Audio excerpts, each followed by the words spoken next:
Hello everybody, and welcome back to the next section of our ethical hacking course. Now, in the previous section we covered the web penetration testing attacks and some of the basic and some of the more advanced attacks, but in this section we will cover some of the attacks used to gather the access to the wireless access point network. Now, we will cover two types of the attacks for this part, which is the brute force dictionary attack on the wireless access point and the evil twin attack. We will use the WPA and WPA2 type of wireless access points. WPA3 is the newest one, but it is still not widely used. It came out last year, I believe, in June 2018, and it is still not used in regular places.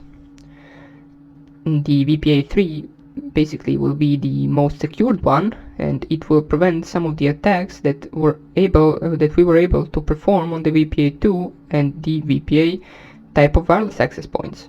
So what I have right here is a little bit bad drawing of a dictionary-based attack, or not dictionary-based, basically the type of attack where we actually sniff the four-way handshake of a wireless access point. Now, the four-way handshake is basically a process that the client performs in order to connect to the wireless access point. It is called a four-way handshake because it is consisted from four parts. Now, in order for us to gather the four-way handshake, we would need to basically the entire process can be summed up in one sentence. So basically we need to disconnect the client from the wireless access point and sniff the four-way handshake as soon as he tries to connect back. That would be the entire process that we would be doing. So the process in detail would be that we need to send something called the deauthentication frames. Now, the deauthentication frame is a frame sent from a station wishing to terminate connection from another station. So basically the authentication frame is something that client sends to the wireless access point when he wants to disconnect from it. The thing is that we can spoof the MAC address of all of the clients that are connected to the wireless access point and make them connected instead of us. So basically, if you wanted to on any wireless access point, you can send the authentication frames and disconnect all of the other clients from the wireless access point without you even having the access to it. Now, we will do that in detail and in practical in the next lectures, but for now on, you should just know that we will basically spoof the MAC address and send the authentication frames in order to disconnect a client from a wireless access point. The thing is, we can do that for as long as we want. If we wanted to, we could deauthenticate them for 24 hours, but most likely we will only be wanting to do that for a few seconds. So as soon as we stop the authentication attack, the client will automatically connect back to the wireless access point.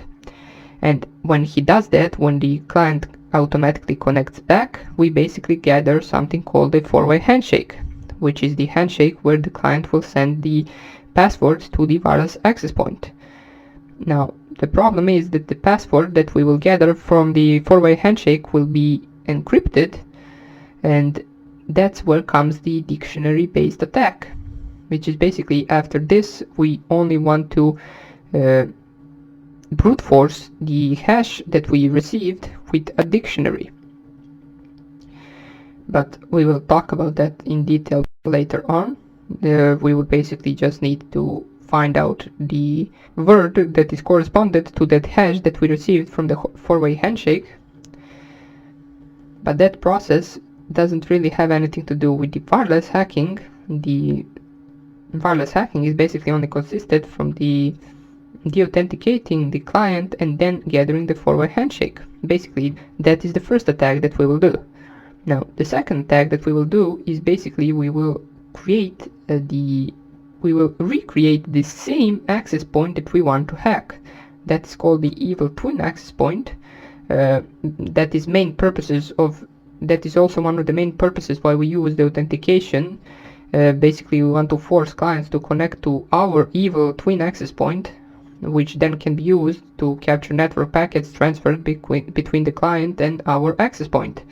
Now, how we do that? Well, we basically try to make the identical access point as the one that we are attacking, And then once we do that, we basically send the authentication packets to the clients connected to the wireless access point, and then we hope that they will connect back to our access point instead of the real and legit access point that they were connected to before.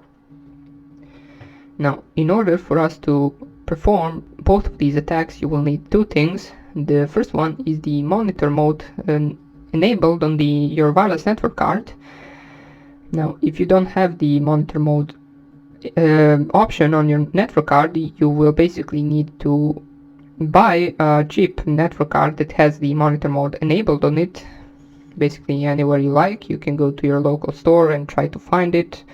Just ask if this card has the monitor mode option on it. That is also the reason why I will be recording all of these attacks on my laptop instead of the Kali Linux machine, or basically only the first part of the attack I will record on the laptop, and then after that we will go onto our Kali Linux machine, since I have monitor mode enabled on my laptop and I don't have a wireless card for my Kali Linux machine. And the second thing that you might need is the antenna for stronger signal in Evil Twin attack. Now, that is not a must, you do not need it if you don't want it, but it can make your attack perform better, since if you have a stronger signal, after you de-authenticate these two clients, they will most likely connect back to you instead of the real access point. But you do not need it. We can perform the Evil Twin attack even without the antenna for stronger signal.